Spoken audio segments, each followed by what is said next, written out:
കാണൂ നിങ്ങളുടെ ഇഷ്ട പരമ്പരകൾ എക്സ്ക്ലൂസീവായി സൺ നെക്സ്റ്റ് ആപ്പിലൂടെ തികച്ചും ഫ്രീ ആയി. ഇപ്പോഴേ ആപ്പ് ഡൗൺലോഡ് ചെയ്യൂ.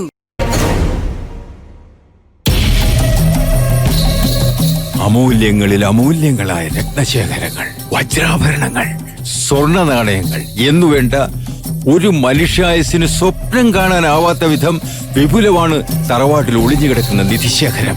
നിധി ഒളിഞ്ഞുകിടക്കുന്ന സ്ഥലത്തെക്കുറിച്ച് എന്തെങ്കിലും ഒരു സൂചനയുണ്ടോ? കാട്, പുഴ, കണ്ണകി. ഓ, നിധിയുടെ ചരിത്രമാണിത്. കണ്ണകിയുടെ കാലം മുതൽ മധുരാനഗരിയിൽ നിന്നും ഊത്തറയ്ക്കൽ തറവാട്ടിലെ കാരണവന്മാർക്ക് സമ്മാനമായിട്ട് കിട്ടിയതാണ് ആ നിധിശേഖരം. സാക്ഷാൽ മധുര മീനാക്ഷി തറവാട്ടിലെ ഇളം തലമുറക്കാരിയിൽ പ്രസാദിച്ച് നൽകിയ സമ്മാനം. നോക്കട്ടെ. വീണ്ടും കാട്, പുഴ, പുഴയ്ക്കക്കരെ ഭഗവതിക്കാവ്. എന്താ അങ്ങനെ? കൃത്യമായിട്ടൊന്നും മനസ്സിലാവുന്നില്ലല്ലോ. ഇതൊക്കെ നിധിയുള്ള സ്ഥലങ്ങളെക്കുറിച്ചുള്ള അടയാള സൂചനകളാണ്. ഈ പറഞ്ഞ സ്ഥലങ്ങളിൽ എവിടെയോ നിധിശേഖരമുണ്ട്. എങ്കിലും അതെവിടെയാണെന്ന് കൃത്യമായിട്ട് പറഞ്ഞിട്ടുണ്ടാവില്ലേ? തറവാട്, ഭഗവതിക്കാവ്, പുഴ. തറവാട്ടിലാണോ അതോ പുഴയിലോ? ഇവിടെ ഒരു അടയാളമുണ്ട്.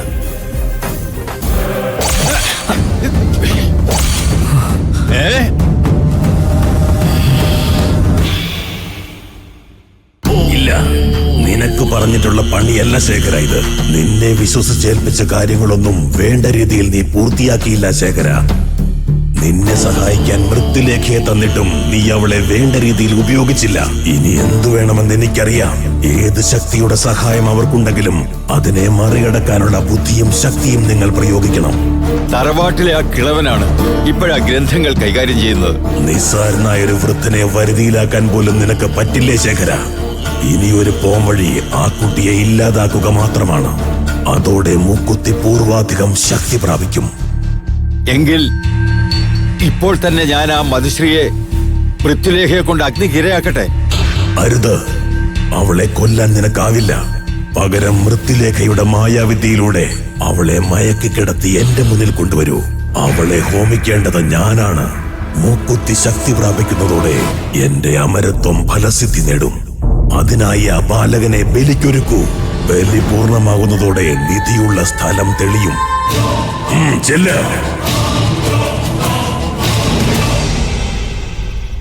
അതെ, ആ ഗ്രന്ഥം ഭഗവതി കത്തിച്ചു കളഞ്ഞു. തറവാട്ടിൽ കുടികൊള്ളുന്ന ആ അമൂല്യ നിധിയെക്കുറിച്ചുള്ള ഗ്രന്ഥം ഭഗവതി മനഃപൂർവ്വം അപ്രത്യക്ഷമാക്കിയതാ. ഇപ്പോ എന്റെ എല്ലാ ശക്തിയും ക്ഷയിച്ചു കഴിഞ്ഞു. കൊടുങ്ങല്ലൂരമ്മ വിചാരിച്ചാൽ മുത്തശ്ശിക്ക് നഷ്ടപ്പെട്ടു പോയ ശക്തി തിരിച്ചു കിട്ടില്ലേ? അതിനി ഉണ്ടാകുമെന്ന് തോന്നില്ല. തറവാട്ടിലെ നന്മകൾ ഒന്നൊന്നായി നഷ്ടപ്പെട്ട സ്ഥിതിക്ക് എനിക്കിനി ഒന്നും ചെയ്യാൻ പറ്റാതായിരിക്കുന്നു. ആത്മാവ് നഷ്ടപ്പെട്ട് ഞാനൊരു മേഘശകലമായി ഈ പ്രപഞ്ചത്തിൽ ലയിക്കാനുള്ള സമയമായി. മുത്തശ്ശിയും കൂടെ പോയാ ഞാൻ എന്ത് ചെയ്യും? എനിക്ക് ആരും ഇല്ലാണ്ടാവില്ലേ? ശ്രീകുട്ടി വിഷമിക്കണ്ട. ദൈവാംശമുള്ള കുഞ്ഞാ ശ്രീകുട്ടി. അതുകൊണ്ട് തന്നെ കൊടുങ്ങല്ലൂരമ്മയുടെ തുണ ശ്രീകുട്ടിക്കുണ്ടാവും. സ്വയം അപകടങ്ങൾ ക്ഷണിച്ചു വരുത്താതിരിക്കുക. തറവാടിന് പുറത്തുള്ളവരുമായി അകലം പാലിക്കണം. ദുർമൂർത്തികളുടെ ആക്രമണം ഏത് സമയത്തും പ്രതീക്ഷിച്ചിരിക്കണം.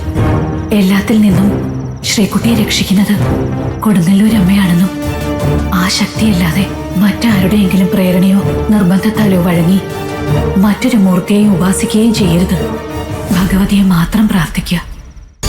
സാക്ഷാൽ കൊടുങ്ങല്ലൂരമ്മ തന്നെ രക്ഷിക്കട്ടെ.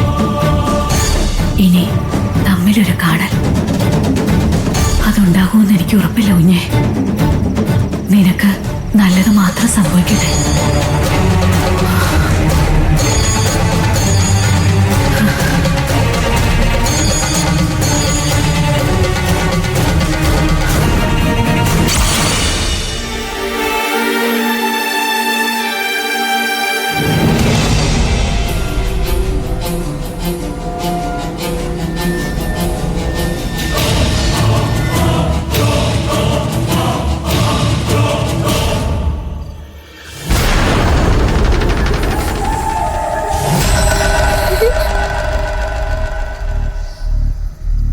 ഞാനും ചെറിയച്ഛനെ പോലെ സമയാവാൻ പോവാണോ?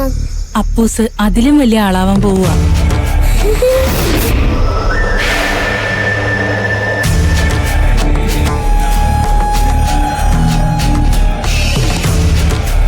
സ്വാമി, എന്തായി വേലായുധ?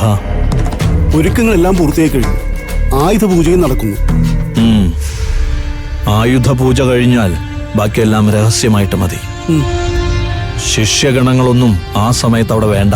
കൊച്ചിനെ ഒരുക്കി കഴിഞ്ഞാൽ എല്ലാവരോടും അകമുറിയിൽ നിന്ന് മാറാൻ ഞാൻ പറഞ്ഞിട്ടുണ്ട് സ്വാമി. ആ സമയത്ത് ആശ്രമത്തിലെ അന്തേവാസികളെല്ലാം ഹാളിൽ ഭജനയ്ക്കും പൂജയ്ക്കും പങ്കെടുക്കട്ടെ. അതിനുള്ളത് എല്ലാം ഏർപ്പാടാക്കിയിട്ടുണ്ട് സ്വാമി.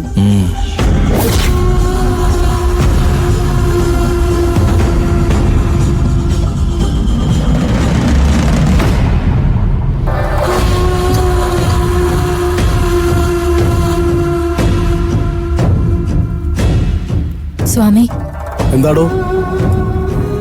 സ്വാമിയുടെ ഭാര്യ വന്നിട്ടുണ്ട്. മോനെ കാണുന്നു പറഞ്ഞ് അവര് വാതിക്ക് കിടന്ന് ബഹളം വെച്ചുകൊണ്ടിരിക്കുക. ഇപ്പൊ കാണാൻ പറ്റില്ലെന്ന് പറഞ്ഞിട്ടും അവര് പോകാൻ കൂട്ടാക്കുന്നില്ല. വേലായുധ, വേണ്ട. അവരോട് ഇങ്ങ് കയറി വരാൻ പറയൂ. ശരി സ്വാമി.